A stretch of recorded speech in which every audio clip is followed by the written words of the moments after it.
So yesterday, I almost got into an accident, twice actually, and both of them taught me some very good life lessons. There's a lot of analogies to learn from them. I, uh, I used to have a fear of flying. That's why I do a lot of driving. A lot of distances I really should be flying, I drive instead. Just out of habit. I don't fear flying anymore, but it's become a good way for me to reflect on things in the car. And so even when I go visit my family in the East Coast or I go visit friends in Denver, I have a tendency to drive. I wasn't in Denver yesterday, obviously, but I was in my car. And what had happened was I had gone to get my car vacuumed, and after I had pulled out of the car wash place, I turned out onto the street, and somebody honked at me, and I started to worry, did I leave something on the hood of the car? I have a tendency to do that. And so I looked at my back seat to make sure everything was there. I kind of looked at the mirrors, and just as I do that, I hit my brakes just in time not to hit the car in front of me. It just goes to show that when you lack confidence, had I been more confident that, yes, everything's in my car, people honk at me all the time, it's no big deal, right? People honk at other people all the time, it's no big deal. But for some reason, I didn't have that confidence yesterday. I was kind of rushing to do something else, and it just goes to show when you lack confidence, your actions kind of show it, and then obviously you make more mistakes, and then you lack even more confidence. I actually had a situation at a different workplace where I went into a downward spiral because of that, and I ended up leaving the job. And I learned my lesson there, so yesterday was a good reminder of that lesson.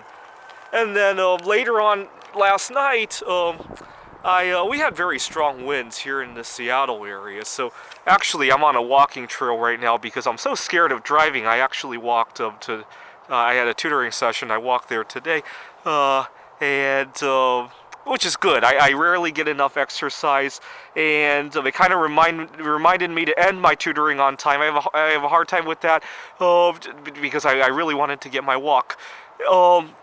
But yesterday we had very strong winds here in the Seattle area, and my car just got really buffeted by the wind, and it felt like I was out of control. And when I hit the brakes, the ABS went off. It just goes to show that in my own life, I often have a tendency to go with the flow and not to express myself when I need to. So when I was working on my PhD, I had a number of really abusive relationships. I had a girl who had taken advantage of me. I had another girl who kind of pressured me into doing things that I didn't really want to do. I have a tendency to be buffeted by the wind of whatever's going on around me. Or at my workplace, I used to be taken advantage of a lot because I was single. People thought I had all this free time. They thought, oh, I don't need the raise as badly as my peers because, oh, I don't have a family to raise. And I just get buffeted by winds like that when I really don't need to, and I could put my foot down. So earlier this year, I had a little disappointment. I like to play backgammon competitively. The big problem is that at a lot of backgammon tournaments, even the local ones, people like to gamble. It is impossible to play backgammon without betting money. And a lot of times it's just outside of my budget. I don't have a personal objection or any sort of religious objection to gambling. I don't mind it, but a lot of times it's completely outside of my budget. It's very hard to play, even the local tournament that I used to go to. It's just for the Puget Sound area. We were meeting every Sunday, and it was $10 to play, and then the winner would just take all. I mean, it wasn't like it was an entry fee or something. People just needed some gambling to motivate them to play backgammon. I don't know why. I mean, I play backgammon because I love the math behind it, and so earlier this year, I get an email saying that we couldn't meet anymore because Washington State was cracking down on unlicensed gambling.